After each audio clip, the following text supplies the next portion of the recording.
20 number Pauri दे विच आप जी ने श्रवण कीता पातशाह जी का उपदेश भरीए हथ पैर तन देह तन नू मन नू किवें निर्मल करना है। गुरु साहब जी ने बख्शिश कीती सी। फिर साहब जी ने कर्मां दी गल कीती कि जिहो जे कोई कर्म कमावेगा ओहो जे ओनू भोगने पैणगे। आपे बीज आपे ही खाहो नानक हुक्मी आब हो जाहो। वो फिर उहदे हुक्म दे अंदर जमदा मरदा गेड़ दे विच पिया रहिंदा है।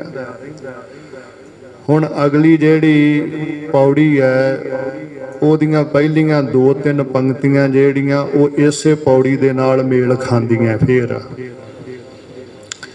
अगे भी सिद्धा ने फिर गल कीती है तीर्थां ते इशनान दी, क्योंकि सनातन धर्म दे विच तीर्थां दे इशनान तीर्थां दी यात्रा दा बड़ा महात्म दस्सिया गया। करदे रहे ने वो कहन लगे पातशाह साडे विच ते तीर्थां दी यात्रा करनी पुन्न दान करन दा बहुत वड्डा महात्म है, पर तुसीं इहदा खंडन करी जा रहे हो। सतगुरां ने फिर बचन किया। पातशाह कहंदे ने देखो जिन्ने मर्जी तीर्थां ते यात्रा कर लीए पुण्य दान कर लीए भाई, किसी जीव ते दया कर लीए, पर याद रखो नाम तुल कुछ भी नहीं है। ये सारियां चीज़ां नाम तो थले है। सब तो उत्तम प्रभु का नाम है। प्रभु का सिमरन सब ते ऊंचा, सब तो ऊपर प्रभु का नाम है। ते सतगुर बख्शिश करते ने कहंदे तीरथ तप दया दत दान जे को पावै तिलका मान। तीरथ तप तीर्थां ते यात्रा करे, तप साधना करे, दया किसे ते दया करे, दत देना दान दत दान दान देना करे। ते सतगुर कहंदे ओहदे वंडे ओनू पता की मिलेगा, तिल मान तिलक जिन्नी बख्शिश मिलेगी, ज़्यादा नहीं। तिल बिल्कुल छोटा हुंदा है जी। ते कहंदे जे को पावै जे भाई कहंदे ना एक करन दे नाल ओनू तिलक जिन्ना मान तिलक जिन्नी वडियाई परमात्मा दे पासों मिलेगी, इस तों वध नहीं मिल सकती। पर जिन्हां ने ओहदे नाम नू सुनिया मन्निया ते फिर प्यार आ गया हिरदे दे अंदर। मेन चीज़ां गुरमुखो यही है। सारी गुरबाणी दी कथा कर लो, सारे ग्रंथ पढ़ लो, मेन गल गुरु पातशाह ने नाम ते लिया के खत्म करनी है। भाई नाम जपिया कर।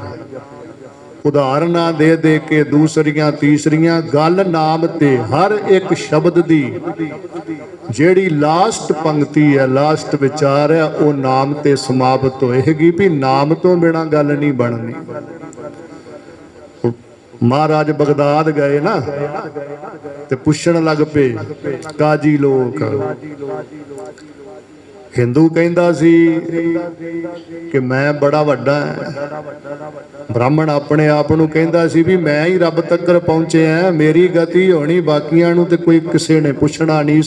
मुसलमान कहंदा कि मैं उत्तम है। पुछया बाबे नानक नूं, कहंदे दसो नानक जी दरगाह दे विच हिंदू दी आओ भगत होवेगी ओनू स्थान मिलेगा जां मुसलमान नू मिलेगा? ते पातशाह कहंदे गल सुनो, किसे उच्ची कुल दे विच पैदा होण दे नाल किसे धर्म दे विच पैदा होण दे नाल कोई छुटकारा नहीं होवेगा। मैं अगे भी एक दिन बेनती कीती है, सिख कहंदा है मैनू सिख होण ते माण है जी, सिख धर्म वर्गा कोई धर्म ही नहीं।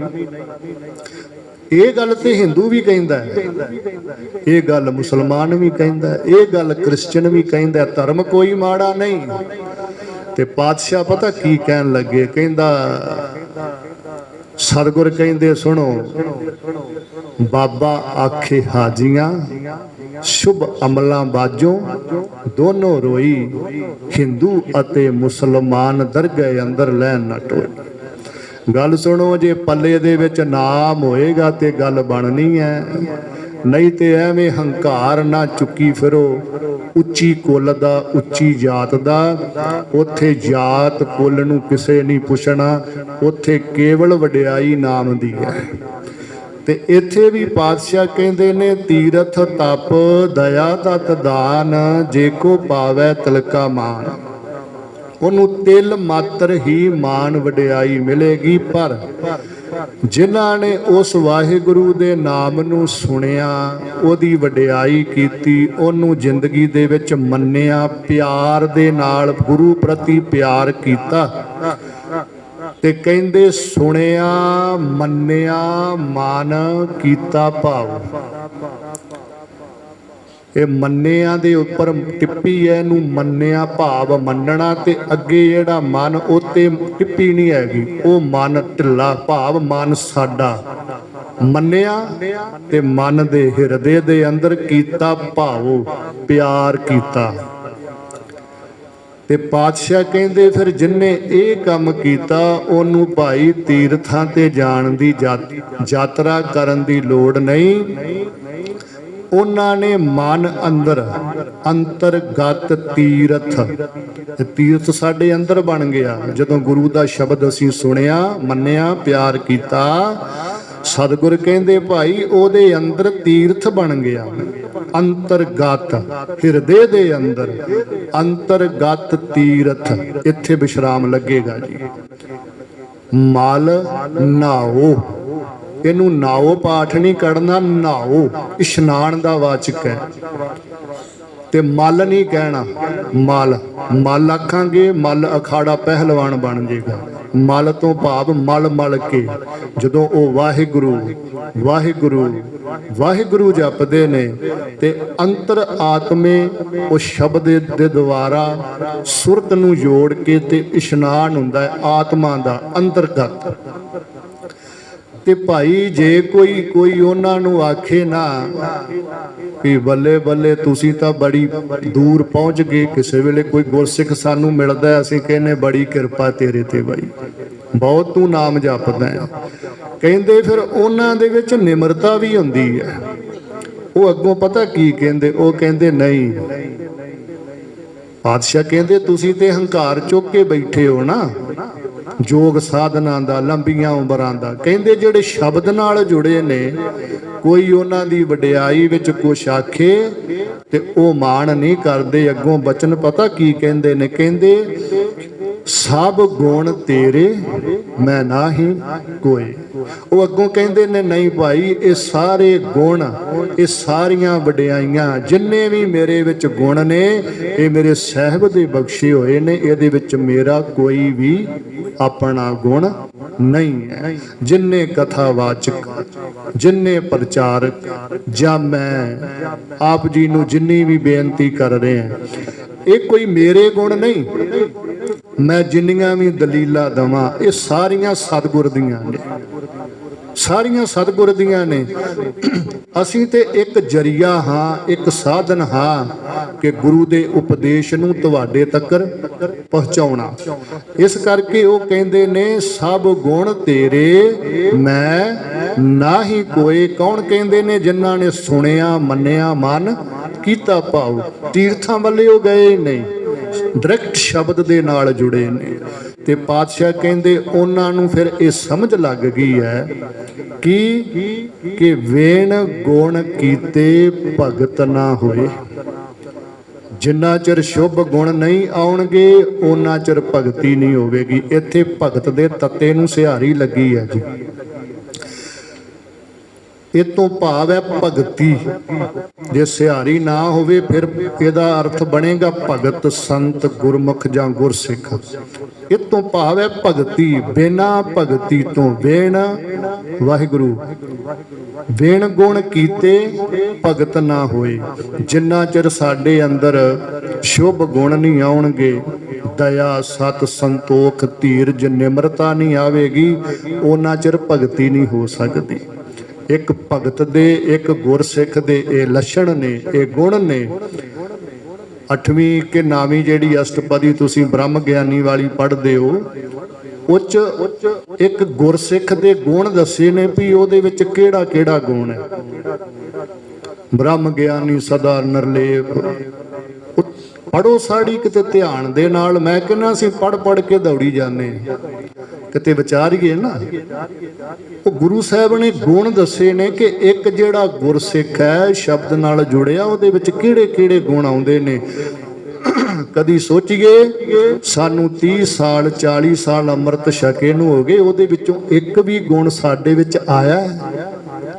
ਸੁਖਮਨੀ ਸਾਹਿਬ ਕਿੰਨੀ ਵਾਰੀ ਘਰੇ ਕਰਾਈ, ਕਿੰਨੀ ਵਾਰੀ ਅਸੀਂ ਪੜ੍ਹੀ, ਪਰ ਕਦੀ ਉਹਦੇ ਵਿੱਚੋਂ ਕਿਤੇ ਬੈਠ ਕੇ ਆਪਣੇ ਮਨ ਦੇ ਨਾਲ ਗੱਲ ਤੇ ਕਰੀਏ। ਮਨਾ ਪੜ੍ਹ ਤਾਂ ਇੰਨੀ ਵਾਰੀ ਰਿਹਾ ਕਮਲਿਆ, ਇਹ ਕਿੰਨੇ ਗੁਣ ਸਤਿਗੁਰ ਨੇ ਲਿਖੇ ਨੇ, ਇਹਦੇ ਵਿੱਚੋਂ ਇੱਕ ਵੀ ਗੁਣ ਤੇਰੇ ਜ਼ਿੰਦਗੀ 'ਚ ਆਇਆ? ਜੇ ਤਾਂ ਭਾਈ ਆ ਗਿਆ ਫਿਰ ਤੇ ਸੁਖਮਨੀ ਪੜ੍ਹੀ ਸਫਲੀ ਹੈ, ਨਹੀਂ ਤੇ ਮਾਫ ਕਰਿਓ। ਫਿਰ ਤੁਸੀਂ ਜਾਣਦੇ ਹੀ ਹੋ। ਸਤਿਗੁਰ ਕਹਿੰਦੇ ਵੇਣ ਗੁਣ ਕੀਤੇ ਭਗਤ ਨਾ ਹੋਏ, ਬਿਨਾ ਗੁਣਾ ਤੋਂ, ਬਿਨਾ ਗੁਣ ਧਾਰਨ ਤੋਂ ਭਗਤੀ ਨਹੀਂ ਹੋ ਸਕਦੀ ਉਹਦੀ। ਤੇ ਅੱਗੇ ਉਹਨਾਂ ਨੇ ਬੇਨਤੀ ਕੀਤੀ ਸਿੱਧਾ ਨੇ, ਕਹਿੰਦੇ ਪਾਤਸ਼ਾਹ ਚਲੋ ਇਹ ਤੇ ਆਪਾਂ ਮੰਨ ਲਈ ਫਿਰ ਵੀ ਤੀਰਥਾਂ ਤੇ ਯਾਤਰਾ ਕਰਨੀ ਨਿਸ਼ਫਲ ਹੈ। ਮਨ ਦੇ ਅੰਦਰ ਸ਼ਬਦ ਦੁਆਰਾ ਇਸ਼ਨਾਨ ਕਰਨਾ ਚਾਹੀਦਾ ਹੈ। ਹੁਣ ਸਾਨੂੰ ਤੁਸੀਂ ਥੋੜਾ ਜਿਹਾ ਦੱਸੋ ਕਿ ਜਿਹੜਾ ਇਹ ਸ੍ਰਿਸ਼ਟੀ ਹੈ ਇਹ ਕਿਸ ਦਿਨ ਬਣੀ? ਇਹਦੀ ਕੋਈ ਤਰੀਕ, ਕੋਈ ਵਾਰ, ਕੋਈ ਦਿਨ, ਕੋਈ ਮਹੀਨਾ, ਕੋਈ ਸਾਲ ਦੱਸਿਆ ਜਾ ਸਕਦਾ ਹੈ? ਪਾਤਸ਼ਾਹ ਕਹਿੰਦੇ ਬਿਲਕੁਲ ਨਹੀਂ, ਇਹਦੇ ਬਾਰੇ ਕੋਈ ਨਹੀਂ ਜਾਣਦਾ। ਆ ਚੱਲ ਰਿਹਾ ਨਾ 2022 ਕਿ 2022 ਸਾਲ ਹੋ ਗਏ, ਪਰ ਮਾਫ ਕਰਿਓ ਇਹ ਤੇ ਆਪਣੀ ਅਸੀਂ ਮਤ ਅਨੁਸਾਰ ਹੀ ਇਹ ਤਰੀਕਾਂ ਲਿਖ ਲਈਆਂ। ਬਾਕੀ ਪਾਤਸ਼ਾਹ ਕਹਿੰਦੇ ਜਾਣਦਾ ਕੋਈ ਨਹੀਂ ਇਹ ਕਦੋਂ ਲਿਖਿਆ, ਕਦੋਂ ਬਣਿਆ ਸੰਸਾਰ। ਉਹ ਹੁਣ ਸਤਿਗੁਰ ਅੱਗੇ ਦੱਸਣਗੇ। ਤੇ ਉਹਨਾਂ ਨੇ ਪਹਿਲਾਂ ਬੇਨਤੀ ਕੀਤੀ ਵੀ ਇਹ ਬਣਿਆ ਕਿਵੇਂ, ਇਹਨੂੰ ਬਣਾਇਆ ਕਿਵੇਂ? ਤੇ ਸਤਿਗੁਰ ਕਹਿੰਦੇ ਨੇ ਸੋ ਅਸਤ ਆਥ, ਉਹ ਜਿਹੜਾ ਬ੍ਰਹਮ ਸਵਰੂਪ ਵਾਹਿਗੁਰੂ ਹੈ ਨਾ, ਸਵਸਤ ਆਥ ਕਲਿਆਣ ਸਵਰੂਪ ਵਾਹਿਗੁਰੂ, ਸਵਸਤ ਆਥ ਬਾਣੀ ਬਰਮਾਓ, ਬਾਣੀ ਕੀਤਾ ਪਸਾਓ ਏਕੋ ਕਵਾਓ। ਬਾਣੀ ਤੋਂ ਭਾਵ ਉਹਦੇ ਇੱਕ ਬਚਨ ਦੇ ਨਾਲ ਬਰਮਾਓ। ਬ੍ਰਹਮਾ ਵਿਸ਼ਨ ਮਹੇਸ਼ ਇਹ ਤਿੰਨ ਦੇਵਤੇ ਉਹਨੀ ਆਪਣੀ ਮਾਇਆ ਦੇ ਨਾਲ ਪ੍ਰਗਟ ਕੀਤੇ। ਖੰਡਾ ਪ੍ਰਥਮੈ ਸਾਜਕਿਆ ਜਿਨ ਸਭ ਸੰਸਾਰ ਉਪਾਇਆ, ਬ੍ਰਹਮਾ ਵਿਸ਼ਨ ਮਹੇਸ਼ ਸਾਜ ਕੁਦਰਤੀ ਕਾ ਖੇਲ ਰਚਾਏ ਬਣਾਇਆ। ਕਲਗੀਧਰ ਪਾਤਸ਼ਾਹ ਲਿਖਦੇ ਸਵਸਤ ਆਥ ਬਾਣੀ ਬਰਮਾਓ, ਉਸ ਵਾਹਿਗੁਰੂ ਦੇ ਇੱਕ ਬਚਨ ਦੇ ਨਾਲ ਹੀ ਇਹ ਤਿੰਨ ਦੇਵਤੇ ਜਿਹੜੇ ਨੇ ਮਾਇਆ ਦੇ ਨਾਲ ਸਾਹਿਬ ਜੀ ਨੇ ਪ੍ਰਗਟ ਕਰ ਦਿੱਤੇ। ਇਹਦਾ ਵਿਖਿਆਨ ਅੱਗੇ ਜਾ ਕੇ ਵੀ ਸਾਹਿਬ ਜੀ ਕਰਨਗੇ। ਫਿਰ ਕੀ ਕੀਤਾ? ਤੇ ਉਹ ਜਿਹੜਾ ਵਾਹਿਗੁਰੂ ਹੈ ਉਹ ਸਤ ਸੁਹਾਣ ਸਦਾ ਮਨ ਚਾਉ। ਉਹਨੇ ਇਹਨਾਂ ਨੂੰ ਤਿੰਨਾਂ ਨੂੰ ਸਾਜ ਕੇ ਤੇ ਇਹਨਾਂ ਦੀ ਲਾ ਦਿੱਤੀ ਡਿਊਟੀ, ਕੰਮ ਵੰਡ ਦਿੱਤੇ। ਤੁਹਾਡੀ ਕਮੇਟੀ ਬਣੀ, ਤੁਸੀਂ ਕੰਮ ਵੰਡ ਦਿੱਤੇ, ਫਲਾਣੇ ਸਿੰਘ ਦੀ ਆ ਡਿਊਟੀ, ਫਲਾਣੇ ਸਿੰਘ ਦੀ ਆ ਡਿਊਟੀ। ਉਹਨਾਂ ਤਿੰਨਾਂ ਦੀ ਵੀ ਡਿਊਟੀ ਵੰਡ ਦਿੱਤੀ ਸਾਹਿਬ ਜੀ ਨੇ। ਤੇ ਸਤਿਗੁਰ ਕਹਿੰਦੇ ਉਹ ਜਿਹੜਾ ਵਾਹਿਗੁਰੂ ਆ ਨਾ ਉਹ ਸਤ ਸੁਹਾਣ, ਸਤ ਸਦਾ ਥਿਰ ਰਹਿਣ ਵਾਲਾ, ਕਦੇ ਮਿਟਣ ਵਾਲਾ ਨਹੀਂ, ਸੁਹਾਣ ਤੇ ਅਤ ਦਾ ਸੁੰਦਰ ਹੈ। ਅਤ ਦਾ ਸੁੰਦਰ, ਸਦਾ ਮਨ ਚਾਓ, ਹਮੇਸ਼ਾ ਹੀ ਖੇੜੇ ਵਿੱਚ ਰਹਿਣ ਵਾਲਾ। ਸਾਡੇ ਅੰਦਰ ਕਦੀ ਖੁਸ਼ੀ ਹੈ, ਕਦੀ ਗਮ ਹੈ, ਕਦੀ ਅਸੀਂ ਸ਼ਾਂਤੀ ਵਿੱਚ ਆ, ਕਦੀ ਕ੍ਰੋਧ ਵਿੱਚ ਆ। ਸਤਿਗੁਰ ਕਹਿੰਦੇ ਉਹ ਜਿਹੜਾ ਵਾ ਨਾ ਸਤ ਸੁਹਾਣ ਸਦਾ ਮਨ ਚਾਓ, ਉਹਦੇ ਹਿਰਦੇ ਦੇ ਅੰਦਰ ਕਦੀ ਨਾ ਤਾਮਸ਼ੀ ਆਉਂਦੀ ਹੈ, ना क्रोध आउंदा है, ना लोभ आउंदा है। वो सदा ही खेड़े विच, आनंद विच, रस विच रहिंदा है। अगे हुण सतगुर कहिंदे ने, ਕਹਿੰਦੇ ਜੇ ਤੁਸੀਂ ਪੁੱਛਦੇ ਹੋ ਵੀ ਇਹ ਸ੍ਰਿਸ਼ਟੀ ਉਹਨੇ ਸਾਜੀ ਕਦੋਂ, ਕੋਈ ਤਰੀਕ, ਕੋਈ ਵਾਰ, ਕੋਈ ਸਾਲ, ਪਾਤਸ਼ਾਹ ਕਹਿੰਦੇ ਇਹ ਕੋਈ ਨਹੀਂ ਜਾਣਦਾ।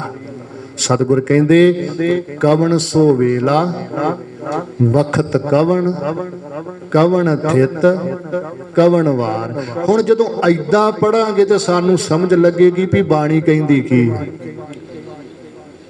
ਜਦੋਂ ਸਮਝ ਲੱਗ ਜਾਵੇ ਫਿਰ ਤਾਂ ਗੱਡੀ ਭੱਜੀ ਜਾਵੇ, ਕੋਈ ਗੱਲ ਨਹੀਂ। ਤੇ ਜੇ ਉਹ ਜਾ ਕੇ ਕੀਤੀ ਛੁੱਟੀ ਨਾਲ ਤੇ ਫਤਿਹ ਬੁਲਾਉਣੀ, ਪਤਾ ਹੀ ਨਹੀਂ ਲੱਗਣਾ ਕਿਹੜੇ ਵੇਲੇ ਜਪਜੀ ਸਾਹਿਬ ਪੜਿਆ ਗਿਆ ਜੀ, ਪਤਾ ਕੀ ਲੱਗੇਗਾ। ਪਾਤਸ਼ਾਹ ਕਹਿੰਦੇ ਕਵਣ ਸੋ ਵੇਲਾ, ਇਹਨੂੰ ਵੇਲਾ ਨਹੀਂ ਪੜਨਾ ਜੀ, ਵੇਲਾ ਸਮਾਂ। ਕਹਿੰਦੇ ਉਹ ਕਿਹੜਾ ਵੇਲਾ, ਕੋਈ ਨਹੀਂ ਜਾਣਦਾ। ਵਖਤ ਕਵਣ, ਸਮਾਂ ਕਿਹੜਾ, ਕੋਈ ਨਹੀਂ ਜਾਣਦਾ। ਕਵਣ ਥਿਤ, ਕਿਹੜੀ ਥਿਤ ਸੀ। ਚੰਦਰਮੇ ਦੀ ਚਾਲ ਦੇ ਨਾਲ ਨਾ ਸਾਡੇ ਵਿਦਵਾਨਾਂ ਨੇ ਥਿੱਤਾਂ ਗਿਣੀਆਂ ਹੁੰਦੀਆਂ, ਜਿਵੇਂ ਏਕਮ, ਦੂਜ, ਤੀਜ, ਠੀਕ ਹੈ। ਕਵਣ ਵਾਰ, ਕਹਿੰਦੇ ਵਾਰ ਦਾ ਵੀ ਪਤਾ ਨਹੀਂ ਵੀ ਸੋਮਵਾਰ ਸੀ, ਮੰਗਲ ਸੀ ਕਿ ਬੁੱਧ ਸੀ ਕਿ ਵੀਰ ਸੀ, ਇਹ ਵੀ ਕੋਈ ਨਹੀਂ ਜਾਣਦਾ। ਕਹਿੰਦੇ ਕੋਈ ਰੁੱਤ ਦਾ ਪਤਾ ਹੋਵੇਗਾ ਵੀ ਇਹ ਬਸੰਤ ਵਿੱਚ ਆਇਆ, ਗਰਮੀ ਚ ਆਇਆ, ਸਰਦੀ ਚ ਆਇਆ। ਸਤਿਗੁਰ ਕਹਿੰਦੇ ਨਹੀਂ। ਕਵਣ ਸੇ ਰੁੱਤੀ, ਰੁੱਤ ਦਾ ਵੀ ਨਹੀਂ ਪਤਾ। ਮਾਹੋ ਕਵਣ, ਮਹੀਨਾ ਵੀ ਕੋਈ ਨਹੀਂ ਜਾਣਦਾ। ਜਿਤ ਹੋਆ ਆਕਾਰ, ਜਿਸ ਦਿਨ ਉਹਨੇ ਇਹ ਸ੍ਰਿਸ਼ਟੀ ਨੂੰ ਬਣਾਇਆ ਸਿੱਧੋ, ਨਾ ਕੋਈ ਵੇਲਾ, ਨਾ ਕੋਈ ਵਕਤ, ਨਾ ਕੋਈ ਥਿਤ, ਨਾ ਕੋਈ ਵਾਰ, ਨਾ ਕੋਈ ਰੁੱਤ ਤੇ ਨਾ ਕੋਈ ਮਹੀਨਾ ਹੀ ਜਾਣਦਾ ਜਿਸ ਦਿਨ ਉਹਨੇ ਸ੍ਰਿਸ਼ਟੀ ਨੂੰ ਸਾਜਿਆ। ਕਹਿੰਦੇ ਇੱਥੇ ਹੀ ਬਸ ਨਹੀਂ, ਵੇਲ ਨਾ ਪਾਈਆ ਪੰਡਤੀ, ਪੰਡਤ ਵਿਦਵਾਨ ਲੋਕ, ਜੇ ਹੋਵੇ ਲੇਖ ਪੁਰਾਣ। ਕਹਿੰਦੇ ਪੰਡਤਾਂ ਵਿਦਵਾਨਾਂ ਨੇ ਵੀ ਇਸ ਚੀਜ਼ ਦੀ ਖੋਜ ਕੀਤੀ ਹੋਵੇ। ਕਿਸੇ ਵੀ ਚੀਜ਼ ਦੀ ਖੋਜ ਕੋਈ ਲਿਖਦਾ ਹੈ, ਕੋਈ ਵਿਦਵਾਨ ਕਰਦਾ ਹੈ ਤੇ ਉਹਨੂੰ ਕਿਤਾਬ ਲਿਖ ਦਿੰਦਾ ਹੈ। ਕਿੰਨੇ ਵਿਦਵਾਨਾਂ ਨੇ ਲਿਖੀਆਂ, ਗ੍ਰੰਥ ਲਿਖੇ ਨੇ। ਪਾਤਸ਼ਾਹ ਕਹਿੰਦੇ ਪੰਡਤ ਲੋਕਾਂ ਵਿਦਵਾਨਾਂ ਨੂੰ ਵੀ ਨਹੀਂ ਪਤਾ। ਜੇ ਪਤਾ ਹੁੰਦਾ ਹੋਵੇ ਲੇਖ ਪੁਰਾਣ, ਜਿੱਦਾਂ ਹੋਰ ਕਈ ਵੇਦ ਸ਼ਾਸਤਰ ਲਿਖੇ ਨੇ, ਇਸ ਵਿਚਾਰ ਤੇ ਵੀ ਕੋਈ ਨਾ ਕੋਈ ਪੁਰਾਣ ਲਿਖਿਆ ਹੋਣਾ ਸੀ ਵੀ ਪਰਮਾਤਮਾ ਨੇ ਸ੍ਰਿਸ਼ਟੀ ਕਿਸ ਦਿਨ ਸਾਜੀ। ਵੇਲ ਨਾ ਪਾਈਆ ਪੰਡਤੀ, ਜੇ ਹੋਵੇ ਲੇਖ ਪੁਰਾਣ। ਕਹਿੰਦੇ ਜੇ ਇਸ ਗੱਲ ਦਾ, ਜੇ ਉਹਨਾਂ ਨੂੰ ਪਤਾ ਲੱਗ ਜਾਂਦਾ ਹੋਵੇ ਲੇਖ ਪੁਰਾਣ, ਉਹਨਾਂ ਨੇ ਇਹਦੀ ਵਿਚਾਰ ਤੇ ਵੀ ਇੱਕ ਪੁਰਾਣ, ਇੱਕ ਗ੍ਰੰਥ ਲਿਖ ਦੇਣਾ ਸੀ। ਸਤਿਗੁਰ ਕਹਿੰਦੇ ਪਰ ਹੋਇਆ ਨਹੀਂ। ਕਿਉਂ? ਕਹਿੰਦੇ ਜਿਹੜੇ ਕਾਜੀ ਲੋਕ ਨੇ ਭਾਈ, ਉਹ ਵੀ ਇਸ ਗੱਲ ਦਾ ਪਤਾ ਨਹੀਂ ਲਾ ਸਕੇ। ਵਕਤ ਨਾ ਪਾਇਓ ਕਾਦੀਆ, ਇਹਨੂੰ ਕਾਦੀਆਂ ਨਹੀਂ ਪੜਨਾ ਜੀ, ਕਾਦੀਆ ਭਾਵ ਕਾਜ਼ੀਆਂ ਨੇ। ਵਕਤ ਨਾ ਪਾਇਓ ਕਾਦੀਆ, ਕਾਜ਼ੀਆਂ ਨੇ ਵੀ ਉਹਦਾ, ਇਸ ਗੱਲ ਦਾ ਭੇਦ ਨਹੀਂ ਜਾਣਿਆ। ਜੇ ਲਿਖਣ ਲੇਖ ਕੁਰਾਨ, ਉਹਨਾਂ ਦੀ ਕੁਰਾਨ ਸ਼ਰੀਫ ਹੈ, ਉਹਨੂੰ ਪੜ੍ਹਦੇ ਨੇ, ਗਿਆਨ ਲੈਂਦੇ। ਕਹਿੰਦੇ ਜੇ ਭਾਈ ਕਾਜ਼ੀਆਂ ਨੇ ਵੀ ਇਸ ਗੱਲ ਦਾ ਭੇਦ ਪਾ ਲੈਂਦੇ ਤੇ ਉਹਨਾਂ ਨੇ ਕੁਰਾਨ ਦੀ ਤਰ੍ਹਾਂ ਵੀ ਇੱਕ ਇਹਦਾ ਹੋਰ ਕੁਰਾਨ ਲਿਖ ਦੇਣਾ ਸੀ ਕਿ ਫਲਾਣੇ ਦਿਨ ਉਹਨੇ ਸ੍ਰਿਸ਼ਟੀ ਸਾਜੀ। ਪਰ ਨਹੀਂ। ਤੇ ਜੋਗੀਓ ਥਿਤ ਵਾਰ ਨਾ ਜੋਗੀ ਜਾਣੈ, ਤੁਸੀਂ ਵੀ ਨਹੀਂ ਜਾਣਦੇ। ਯੋਗ ਸਾਧਨਾ ਕਰਦੇ ਹੋ, 2-2 ਹਜ਼ਾਰ ਤੁਹਾਡੀ ਸਾਲ ਉਮਰ ਹੈ। ਥਿਤ ਵਾਰ ਨਾ ਜੋਗੀ ਜਾਣੈ, ਰੁੱਤ ਮਾਹੋ ਨਾ ਕੋਈ। ਜੋਗੀਆਂ ਨੇ ਵੀ ਇਸ ਗੱਲ ਦਾ ਪਤਾ ਨਹੀਂ ਲਾ ਸਕੇ, ਪਰ ਇੱਕੋ ਹੀ ਜਾਣਦਾ, ਸਤਿਗੁਰੂ। ਉਹ ਕਹਿੰਦੇ ਜੀ ਫਿਰ ਕੌਣ ਜਾਣਦਾ? ਪੰਡਤ ਨਹੀਂ ਜਾਣਦੇ, ਕਾਜੀ ਨਹੀਂ ਜਾਣਦੇ, ਜੋਗੀ ਨਹੀਂ ਜਾਣਦੇ, ਕੌਣ ਜਾਣਦਾ? ਤੇ ਸਤਿਗੁਰ ਕਹਿੰਦੇ ਦੱਸਾਂ ਕੌਣ ਜਾਣਦਾ? ਕਹਿੰਦੇ ਜਾ ਕਰਤਾ। ਜਿਹੜਾ, ਜਾ ਤੋਂ ਭਾਵ ਹੈ ਜਿਹੜਾ, ਜਾ ਕਰਤਾ ਸਿਰ ਠੀਕ ਕੋ ਸਾਜੇ, ਜਿਨੇ ਸਾਜੀ ਹੈ ਆਪੇ ਜਾਣੈ ਸੋਈ, ਉਹੀ ਜਾਣਦਾ ਹੈ ਕਦੋਂ ਬਣਾਈ, ਦਿਨ ਸੀ ਕਿ ਰਾਤ ਸੀ, ਉਹੀ ਜਾਣਦਾ ਹੈ। ਇਸ ਕਰਕੇ ਜੋਗੀਓ ਉਹਦੀ ਵਡਿਆਈ ਵਿੱਚ ਇਹ ਨਾਨਕ ਕੀ ਕਹਿ ਸਕਦਾ ਹੈ? ਜਿਹੜਾ ਬੇਅੰਤ ਹੈ, ਬੇਅੰਤ ਦੀ ਵਡਿਆਈ ਵਿੱਚ ਨਾਨਕ ਕੀ ਕਹਿ ਸਕਦਾ ਹੈ? ਕਿਵ ਕਰ ਆਖਾਂ ਕਿਵ ਸਾਲਾਈ, ਕਿਉਂ ਵਰਣੀ ਕਿਵ ਜਾਣਾ। ਕਿਵ ਕਰ ਆਖਾਂ ਕਹਿੰਦੇ ਮੈਂ ਉਹਦੀ ਵਡਿਆਈ ਵਿੱਚ ਕੀ ਆਖਾਂ, ਕਿਵ ਸਲਾਹੀ ਕੀ ਸਲੌਤਾ ਕਰਾਂ, ਕਿਉਂ ਵਰਣੀ ਕਿਆ ਉਹਦਾ ਵਰਣਨ ਕਰਾਂ, ਕਿਵ ਜਾਣਾ ਕੀ ਜਾਣਦਾ ਮੈਂ ਉਹਦੇ ਬਾਰੇ। ਇਸ ਕਰਕੇ ਭਾਈ ਨਾਨਕ ਆਖਣ ਸਭ ਕੋ ਆਖੈ, ਇਹ ਨਾਨਕ ਦੀ ਸਿੱਖਿਆ ਸਾਰਿਆਂ ਨੂੰ। ਨਾਨਕ ਆਖਣ ਸਭ ਕੋ ਆਖੈ, ਇੱਕ ਦੂ ਇੱਕ ਸਿਆਣਾ। ਤੇ ਕਹਿੰਦੇ ਨੇ ਉਹ ਵਾਹਿਗੁਰੂ ਇੰਨਾ ਵੱਡਾ ਹੈ, ਵੱਡਾ ਸਾਹਿਬ ਵੱਡੀ ਨਾਈ। ਉਹ ਆਪ ਵੱਡਾ ਹੈ, ਉਹਦਾ ਨਾਮ ਵੱਡਾ ਹੈ, ਤੇ ਕੀਤਾ ਜਾਕਾ ਹੋਵੇ। ਸਾਰਾ ਕੁਝ ਉਹਦੇ ਹੁਕਮ ਦੇ ਵਿੱਚ ਹੋ ਰਿਹਾ ਹੈ, ਚੰਗਾ ਮੰਦਾ। ਇਸ ਕਰਕੇ ਨਾਨਕ ਜੇ ਕੋ ਆਪੋ ਜਾਣੈ, ਅੱਗੇ ਗਿਆ ਨਾ ਸੋ ਹੈ। ਜੇ ਕੋ ਆਖੇ ਭਈ ਮੈਂ ਉਹਨੂੰ ਜਾਣਦਾ, ਉਹਨੇ ਕਿਵੇਂ ਸ੍ਰਿਸ਼ਟੀ ਬਣਾਈ, ਉਹ ਕਿੱਥੇ ਰਹਿੰਦਾ, ਕੀ ਕਰਦਾ, ਤੇ ਜਾਂ ਕਹਿੰਦੇ ਪਾਤਸ਼ਾਹ ਕਹਿੰਦੇ ਕੋਈ ਹੰਕਾਰ ਕਰਦਾ ਹੈ ਨਾ ਇਸ ਚੀਜ਼ ਦਾ ਕਿ ਮੈਂ ਬਈ ਜਾਣਦਾ ਉਹਦੇ ਬਾਰੇ, ਮੈਂ ਦੱਸਦਾ। ਸਿੱਧ ਕਹਿੰਦੇ ਅਸੀਂ ਜਾਣਦੇ ਹਾਂ, ਪਾਤਸ਼ਾਹ ਕਹਿੰਦੇ ਨਾਨਕ ਜੇ ਕੋ ਆਪੋ ਜਾਣੈ, ਆਖੇ ਮੈਂ ਜਾਣਦਾ, ਹੰਕਾਰ ਕਰੇ ਕਹਿੰਦੇ ਅੱਗੇ ਗਿਆ ਨਾ ਸੋ ਹੈ। ਉਹਦੇ ਦਰ ਦੇ ਉੱਤੇ ਜਾ ਕੇ ਉਹਨੂੰ ਕੋਈ ਵੀ ਮਾਨ ਸਤਕਾਰ ਹਾਸਲ ਨਹੀਂ ਹੋ ਸਕਦਾ। ਕਿਉਂ? ਉਹ ਬੇਅੰਤ ਹੈ, ਬੇਅੰਤ ਦਾ ਕੋਈ ਅੰਤ ਨਹੀਂ ਪਾ ਸਕਦਾ। ਇਸ ਕਰਕੇ ਉਹਦੇ ਬਾਰੇ ਥੋੜਾ ਜਿਹਾ ਗਿਆਨ ਮਿਲ ਗਿਆ ਤੇ ਹੰਕਾਰ ਨਹੀਂ ਕਰਨਾ। ਕਿਉਂ?